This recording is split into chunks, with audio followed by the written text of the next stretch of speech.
আপনি যদি কাউকে নিঃস্বার্থভাবে ভালোবাসেন আর সে আপনাকে ছেড়ে দেয়, মনে রাখবেন একদিন না একদিন সে মানুষটি ঠিকই আপনার শূন্যতা অনুভব করবে করবে, এটা নিশ্চিত। একটা কথা খুব সত্য, সহজে পেলে মানুষ কখনো মূল্য দিতে জানে না।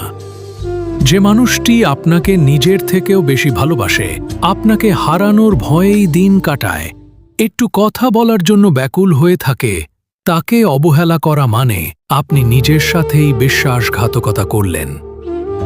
আপনার প্রতি তার দুর্বলতা দেখে আপনি যদি তাকে পাত্তা না দেন, দূরে ঠেলে দেন, তাহলে আজ না হোক কাল তার অভাব আপনি টের পাবেন।